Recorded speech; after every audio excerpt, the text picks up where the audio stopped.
Okay, grade 9 video on questions from section 2.2 on rational numbers, operations with decimals. Question 2 says, how do the values of the following two products compare? And explain your reasoning. So in both of these product expressions, we have a positive 2.54 multiplied by a negative 4.22, and then we have a negative 2.54 multiplied by a positive 4.22. And the answer is they will be the same. They will be the same. And why is that? I think a lot of people understand that no matter which two numbers you multiply, if I was just to do these two, and I was to make this one positive, and this one positive, and this one negative, and this one negative, in both instances, we kind of employ the same rule. We say, well, what's 2 times 3? It's 6. And then when we look for a sign rule, we say, well, they're opposite signs, so it's going to be a negative answer. The same thing holds true for question 2. You're going to multiply 2.54 and 4.22, and then you're going to ask yourself the question, are my signs the opposite or the same? In this case, the opposite, so it's a negative product. Leslie evaluated the following expression, negative 2.2 plus 4.6 times negative 0.5 as negative 1.2. And Zach evaluated the same expression as negative 4.5. Who is correct? Well, let's use estimation to see if we can figure this out. So if I was to rewrite this as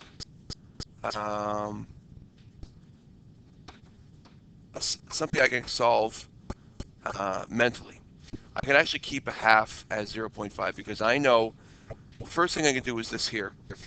And instead of 4.6, I use 5. And instead of negative 0.5, I'm going to keep it as negative 0.5 because really this is saying what is half of 5, right?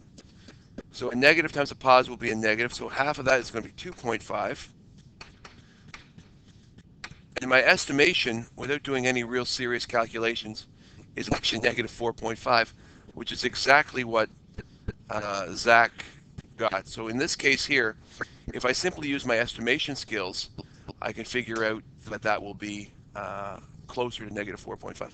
If I take probably what most of you did, and you use, instead of negative 0.5, you use negative 1, that's going to just make the accuracy of my estimation a little bit off, but it's going to be negative 5, I think. Is that right?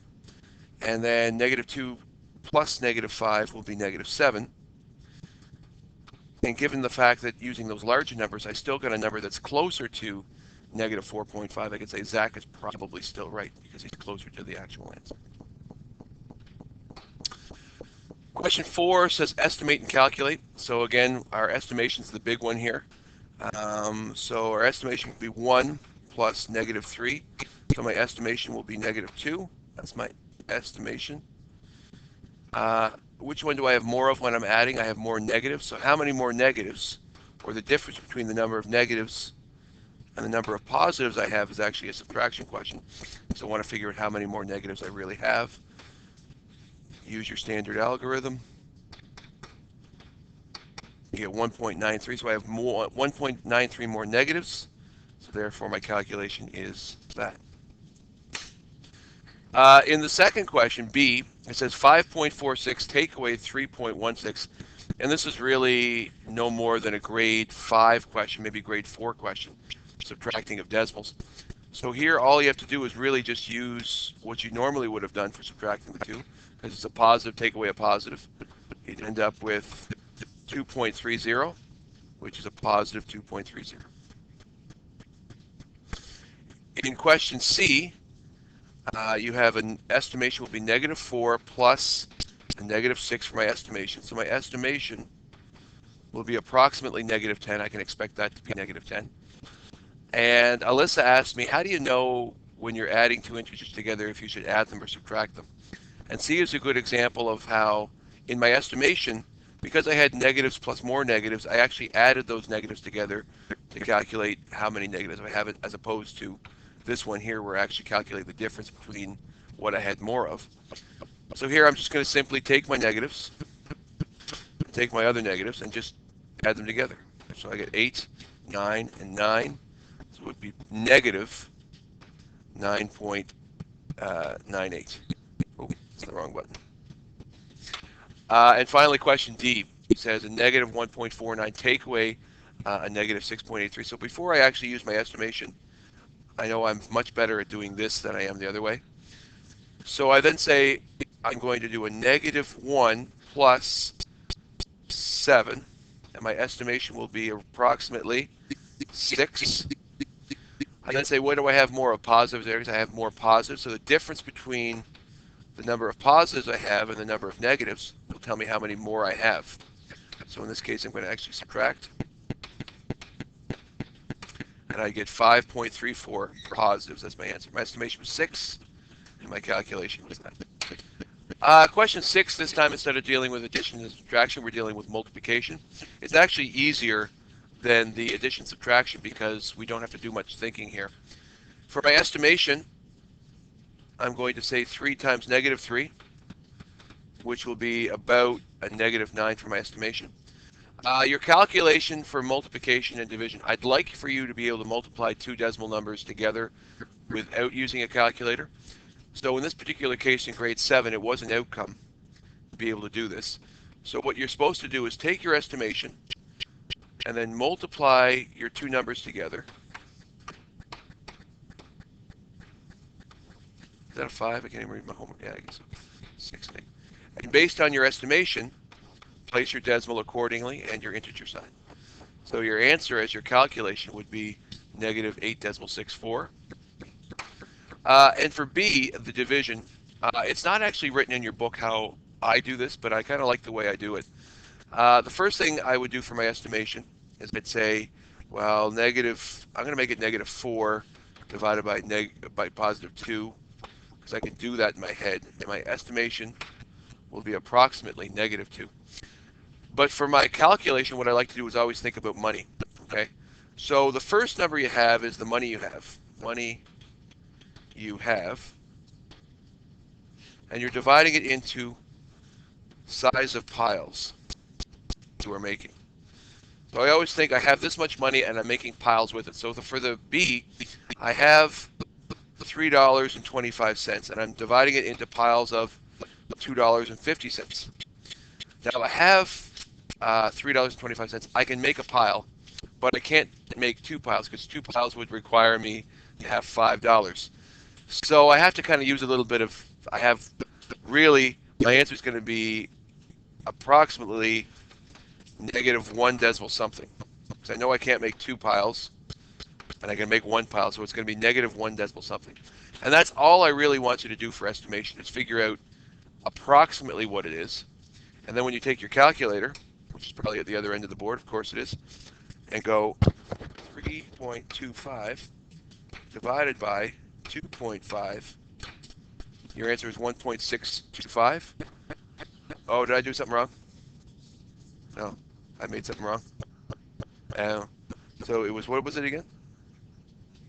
3.25, oh, the 5 didn't come up, you mean? Divided by 2.5. Oh, there it is, 1.3. So when you look at how I estimated it with just using money, negative 1 decimal something, that was really close to the actual answer. So the calculation was negative 1.3. So using that method to calculate answers to division questions works for me. Hopefully it'll work for you as well. Real quick, C is a piece of cake. Negative 6 times negative 6 will be your estimations for approximately positive 36. And when you do your calculation, you can drop your decimals. You don't need your decimals in your calculation. 25, 27, 25, 27, 5, 12, 10, 3. My estimation was 36, so the only place I can put my decimal to approximate that is there, which means my answer, my calculation, is positive 30.25. And the last question, D. Again, we're going to think about money here, so my estimation will be $4 divided into roughly piles of $1. So I have $4 and I'm dividing it into piles of roughly $1. Therefore, my estimation will be roughly 4. I think my calculation is going to be approximately 4, and it's going to be a positive 4 because I have a negative divided by a negative. If I take my calculator and go, oh heavens to Betsy, 4.37 divided by 0.95, my calculation is 4.6. Okay, and that's how you would do that. Okay, for question 8, I'm only going to do a couple of them. I'm not going to do all three of them. Let's just do 2 of them. Question 8a. If it says evaluate, what you really want to do is you want to make sure you have your work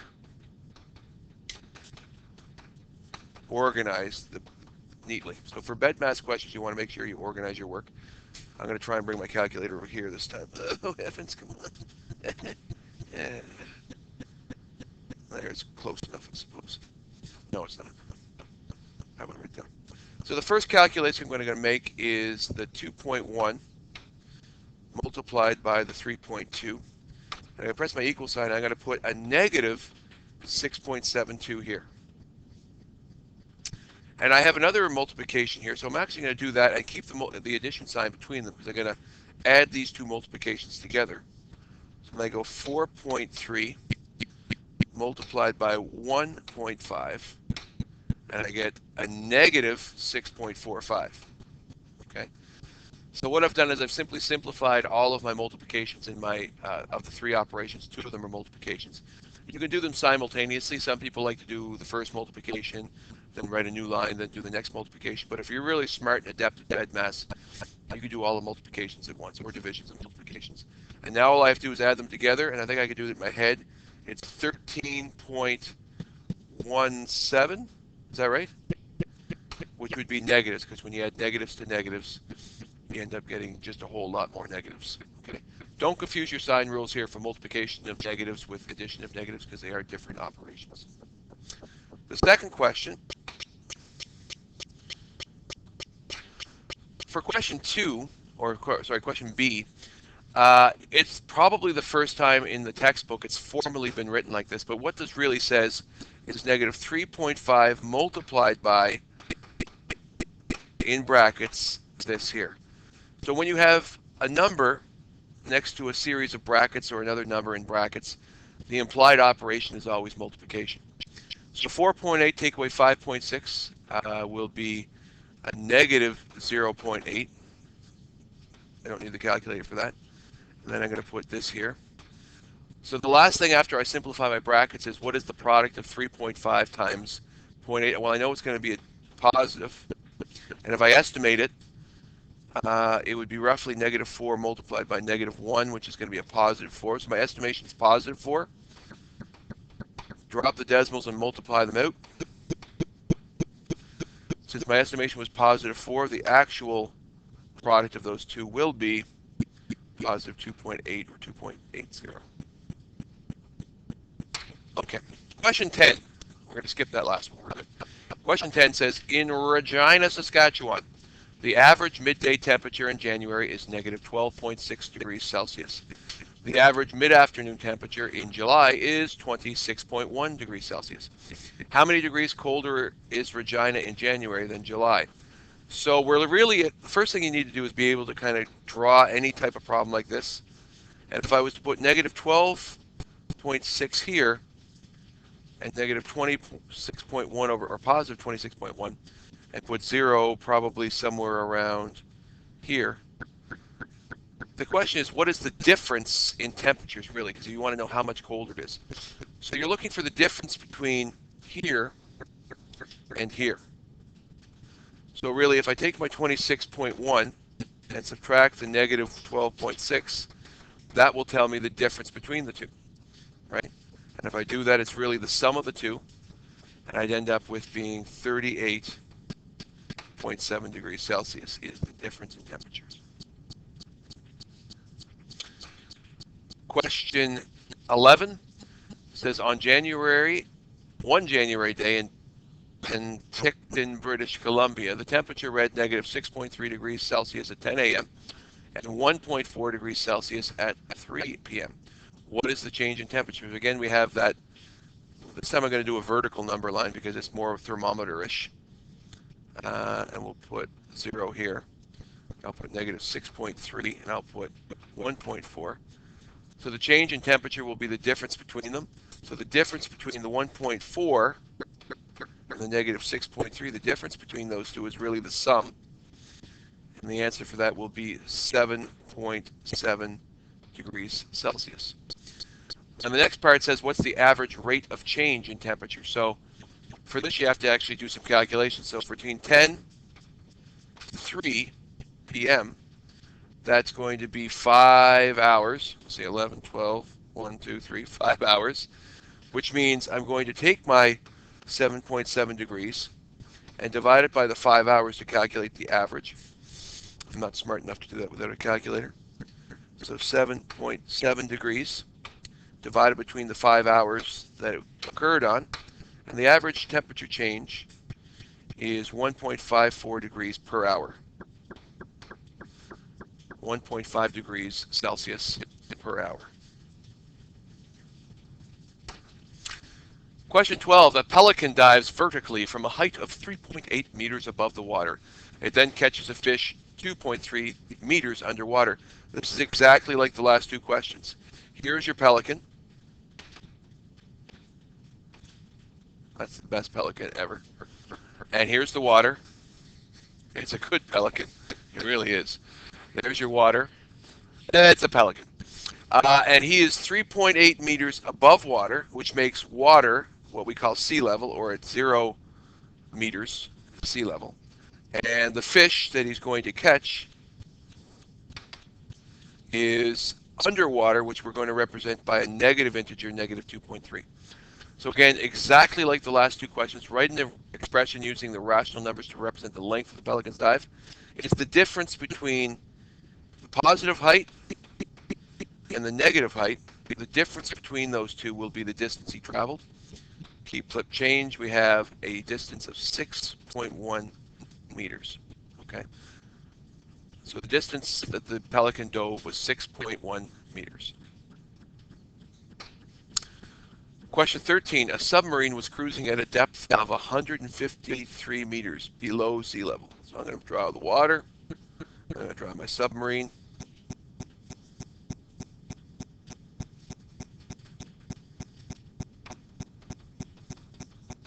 There's my submarine. Sandwich. What was the submarine's depth at the end of the rise? So the first thing it did is it started at a depth of negative 153. Remember, the depth is going to be below sea level. And then it rose at a rate of 4.5 meters. So it went positive 4.5 meters for 15 minutes. Okay, so it says, what is the submarine's depth at the end of the rise? So what we want to do is we want to create this expression. So the current depth, which is negative 153, plus the change in depth. In this case, it's going to be 15 minutes of a positive 4.5 meters per minute. I can put that in brackets, square brackets if you want. So the current depth plus the change in depth will equal the final depth that he ends up at.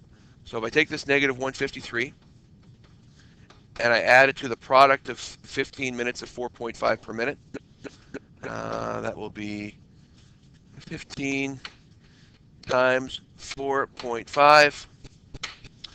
It will actually rise 67.5 meters. Oh God, why does it have to be so complicated?